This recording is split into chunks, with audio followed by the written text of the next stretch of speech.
وہ اپنا منصوبہ تیار کرنے کے لیے منصوبہ بندی کرتا ہے. تو اب ہم تھوڑا سا جانچیں گے کہ یہ منصوبہ کیسے کام کرے گا. اور میں آپ کو ایک مثال بیان کروں گی، اور یہ وہ مثال نہیں ہے جو خدا نے سنائی تھی. یہ میری اپنی ذاتی مثال ہے جو میں نے بنائی، اور یہ میری اس کتاب ذہن کی میدان جنگ میں موجود ہے. اور مجھے شامل کریں تاکہ آپ کو کہانی سنا سکوں. میری اور اس کا خاوند جان خوشحال زندگی بسر نہیں کر رہے تھے. ان کے درمیان ہر وقت جھگڑا رہتا تھا. وہ دونوں ہی غصے سے بھرے ہوئے، تلخ اور ناراض رہتے تھے. ان کے دونوں بچے ان کی وجہ سے متاثر ہو رہے تھے. گھر کا جھگڑا ان کے اسکول کے کام میں نظر آتا ہے. ان کے گھر کے جھگڑے کا نتیجہ ان کے اسکول کے کام اور ان کے اسکول کے رویے میں نظر آتا ہے. ان بچوں میں سے ایک کو ذہنی پریشانی کی وجہ سے پیٹ کے مسائل کا سامنا ہے. اب آپ میں سے کچھ سوچ رہے ہوں گے، میں بھی میری ہوں اور میری شادی بھی جان کے ساتھ ہوئی ہے. آپ میں سے بہت سے یقیناً اسے سمجھ رہے ہیں. اچھا، میری کا یہ مسئلہ ہے کہ وہ نہیں جانتی کہ جان کو کیسے اپنے گھر کا سربراہ بننے دینا ہے. وہ ہر بات میں حکم چلاتی ہے. وہ اپنے گھر کے تمام فیصلے اور گھر کے اخراجات اور بچوں کی پرورش اپنے طریقے سے کرنا چاہتی ہے. وہ کام کرنا چاہتی ہے تاکہ اس کے پاس ذاتی پیسے ہوں، کیونکہ وہ خوددار ہے، مطلبی ہے، اونچا بولتی ہے اور لگاتار شکایت کرتی ہے. تو آپ شاید اب تک یہ سوچ رہے ہوں گے، اچھا میرے پاس میری کا جواب موجود ہے. اسے نجات کی ضرورت ہے، اسے یسوع کو جاننے کی ضرورت ہے. اچھا اندازہ لگائیں، وہ یسوع کو جانتی ہے. اس نے یسوع کو 5 سال پہلے قبول کیا، صرف 3 سال بعد ہی، جب اس کی اور جان کی شادی ہوئی. آپ کا مطلب ہے کہ میری کی زندگی میں ذرا بھی تبدیلی نہیں آئی جب سے اس کی نئی پیدائش ہوئی؟ ہاں، اس میں تھوڑی تبدیلی آئی تھی. اسے یقین ہے کہ وہ مرنے کے بعد آسمان کی بادشاہی میں جائے گی، مگر وہ اب بھی لگاتار الزام تلے رہتی ہے، کیونکہ وہ اپنے رویے کے بارے میں برا محسوس کرتی ہے جس پر اس کا اب بالکل بھی اختیار نہیں ہے. اس کے پاس اب تھوڑی امید ہے، جبکہ یسوع کو ملنے سے پہلے وہ نا امید تھی. وہ مایوس اور نا امید تھی. اب وہ صرف مایوس ہے. مایوس گناہگار ہونا ایک الگ بات ہے اور مایوس ایماندار ہونا بالکل الگ بات ہے. اور میں یہ دونوں رہ چکی ہوں. میری جانتی ہے کہ اس کا رویہ غلط ہے، وہ بدلنا چاہتی ہے. اس نے 2 مختلف لوگوں سے مشاورت حاصل کی. وہ اپنے لیے ہر موقع پر دعا کرواتی ہے. غصہ، بغاوت، معاف نہ کرنے کی عادت، ناراضگی اور تلخی اور ان تمام چیزوں پر فتح مانگتی ہے کہ کیوں اس نے کوئی بہتری نہیں دیکھی. اچھا، اس کا جواب رومیو 12 باب 2 آیت میں ملتا ہے. تو کچھ اور کرنے سے پہلے چلیے اس کو پڑھتے ہیں. اور اس جہان کے ہم شکل نہ بنو، اس کے بیرونی اور سطحی رسم و رواج میں ڈھل نہ جائیں، بلکہ عقل نئی ہو جانے سے اپنی صورت پوری طرح سے بدلتے جاؤ.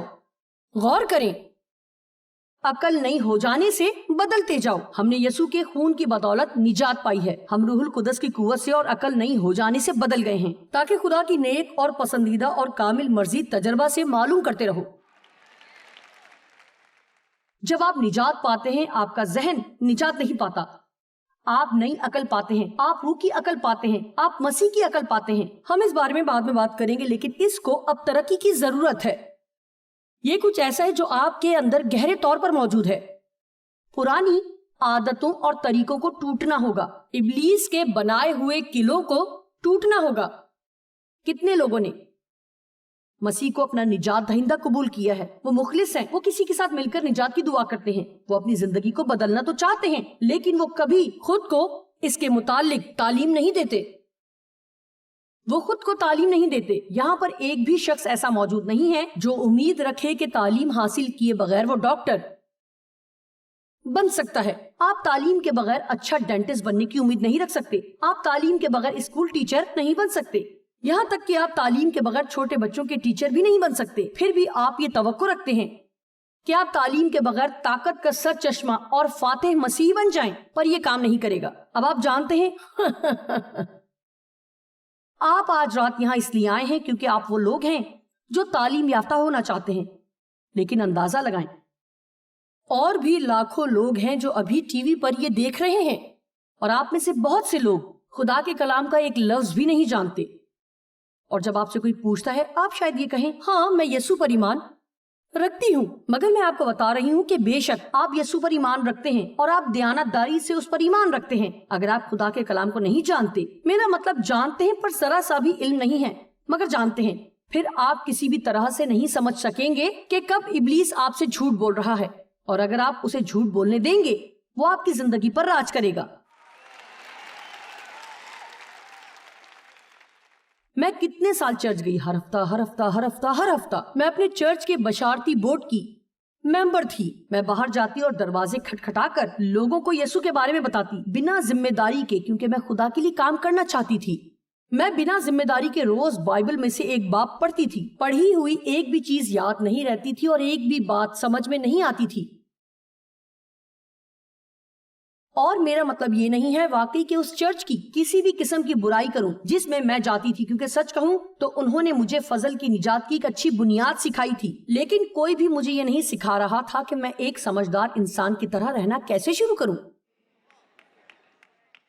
میں اتوار کو چرچ جایا کرتی، پورا ہفتہ اپنے خاوند سے لڑتی، پورا ہفتہ اپنے بچوں پر چیختی، دکھی، مایوس اور غصے سے بھری ہوئی رہتی، پوری طرح سے خراب حال، اور اگلے اتوار دوبارہ چرچ چلی جاتی۔ اور میں آپ کو بتاتی ہوں میں گزشتہ 37 سالوں سے پوری طرح سے بے قابو ہو چکی ہوں جب سے خدا نے میری زندگی کو چھوا اور میں نے اس کلام کو سیکھا کہ مسیحیوں کو بڑھتے اور بالغ ہوتے ہوئے دیکھوں تاکہ ان کے پاس وہ ہو جس کی وجہ سے خدا نے یسوع کو مرنے کے لیے بھیجا اور پھر ہم تاریک دنیا میں روشنی بن سکیں۔ آمین۔ اور میں اس سے متعلق بہت پرجوش محسوس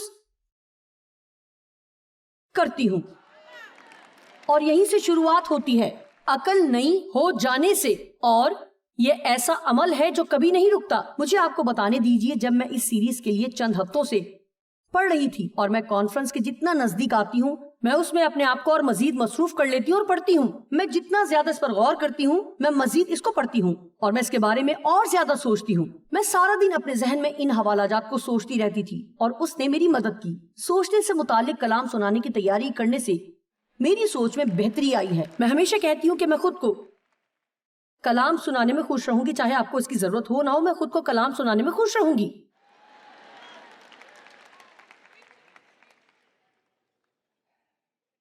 ضرور ہے کہ ہماری عقل نہیں ہو اور اس جہان کے ہم شکل نہ بنو۔ ساری عقل نہیں ہو جانے سے اپنی صورت بدلتے جاؤ، تبدیل کر کے، تاکہ خدا کی نیک اور پسندیدہ اور کامل مرضی اپنے لیے تجربے سے معلوم کرتے رہو۔ میں صرف ان اچھی چیزوں کے بارے میں بات نہیں کروں گی جو خدا چاہتا ہے کہ میرے پاس ہوں، میں ان کو دیکھنا چاہتی ہوں، میں چاہتی ہوں کہ وہ میری زندگی سے ثابت ہوں، اور میں صرف آپ کو ان کے متعلق کلام سنانا نہیں چاہتی، میں چاہتی ہوں کہ آپ کہیں جوائس میں سمجھ گئی ہوں۔ میں آپ کی گواہیاں سننا چاہتی ہوں۔ مجھے رہائی مل گئی ہے، میں ایک نئی تبدیل شدہ شخصیت ہوں، میری شادی شدہ زندگی بدل چکی ہے، میرے بچے مختلف ہو گئے ہیں، میرا گھر مختلف ہو چکا ہے، میری زندگی پر اطمینان ہے۔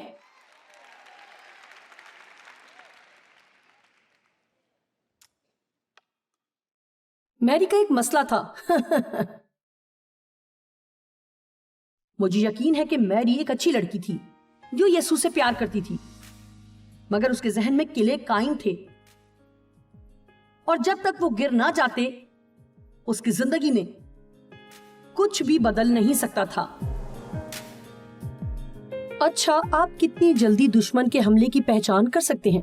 آپ جانتے ہیں ہمارا ذہن دشمن کا میدان جنگ ہے۔ ہمیں یہ سیکھنا ہے کہ کیسے ان سوچوں کی نفی کرنی ہے جو ہمارے بارے میں اور ہمارے لیے جھوٹ ہیں، اور جان بوجھ کر اس طرح رہنا ہے جیسے خدا کا کلام ہمارے لیے فرماتا ہے۔ بائبل یعقوب 4:7 میں کہتی ہے، پس خدا کے تابع ہو جاؤ اور ابلیس کا مقابلہ کرو تو وہ تم سے بھاگ جائے گا۔ آمین۔